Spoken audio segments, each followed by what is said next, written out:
Now, since the autumn, Chris Daines, who has bipolar disorder, has been keeping an audio diary for you and yours. Amongst the effects of this condition are violent mood swings, which one day can see you on top of the world and driven by almost manic energy, and the next plunged into a trough of despair. Well, Chris feels that many people really don't understand the condition, and this is his way of breaking through the ignorance and explaining how it affects him and his partner Ruth. At this time of year, as we're all under unrelenting pressure to be cheerful, he sent us his latest instalment, and as you'll hear, he sometimes expresses his frustration and upset in strong terms. It's Wednesday today. I'm struggling today. I've got dark thoughts. I think the technical name for them is morbid thoughts.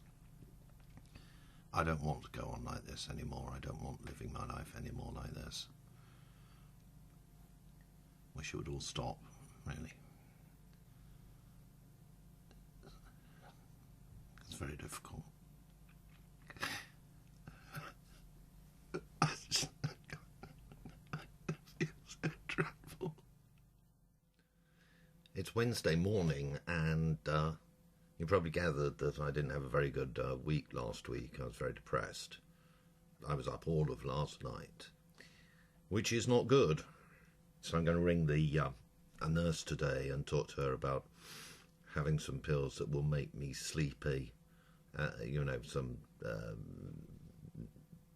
antidepressant or something as an alternative to what I'm taking now, because I'm simply not taking the Zopiclone because I'm too manic to take it. I don't want to go to sleep. So I get this sort of swinging between being tired when one is depressed and sort of hanging around and then, staying up all night. And of course anybody who stays up all night is going to feel bloody awful. Hi, it's Wednesday evening now. Didn't get to bed at all last night. I feel a little strange, but not in any sense, exhausted or anything like that. I've been up a lot. It's ridiculous, I can sort of get into a roll on things that I can't get out of. And last night, I all night, right? I spent with an old laptop of my nephew's, and it was absolutely dreadful. This thing is probably the worst laptop ever built in the history of computing. You used to be able to get them cheap at Woolies. There isn't a CD-ROM drive in it, that works.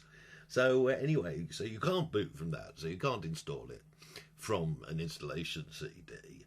So I sat up all night doing it, and I thought, bugger this, I am not going to have this piece of technology ruining my life.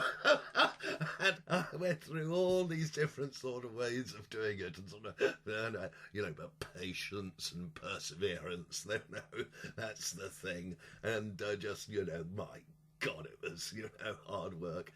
And I can't remember how I did it, but eventually this thing just leapt up onto the screen, and I thought, oh my God, I've done it! And then that was marvellous, really.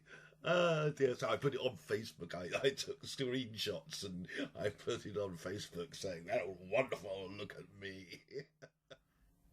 I told you last time that I'd had trouble sleeping, and I still got that a bit. I went to see the consultant, and he has given me some more pills. There's some kind of anti-manic drug that sort of calms you down a bit, and they make you sleepy, so that's cool. But I must admit that despite that, I was up for a good time last night, which is rather, I suppose, unwise.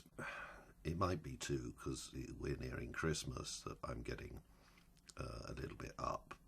Christmas, of course, is a difficult time in lots of ways, because there is a certain amount of pressure to be jolly, and one is frightened that you can't always perform, as it were, you can't live up to other people's expectations, and you could spoil their Christmas for them by, being gloomy and and so on, and also because somebody, well, Ruth, would have to look after me, and that would spoil her Christmas too.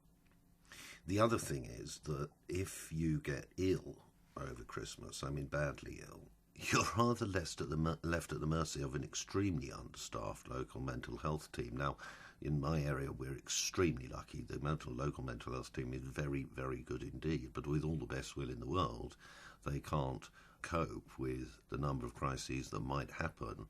So, you know, I'm concerned. I would be concerned if I became ill over Christmas, badly ill. I would be very concerned about my care. And that, you know, leads one to be very tense and, you know, frightened perhaps of what's going to happen. So, Merry Christmas. Take care of yourselves and look after your mental health. Chris Daines, and Chris will be continuing with his diary in 2010. And there is advice on the condition on the You and Yours website, where you can also let us know of your experiences. That's bbc.co.uk/radio4/You and Yours. And you can also contact the Radio 4.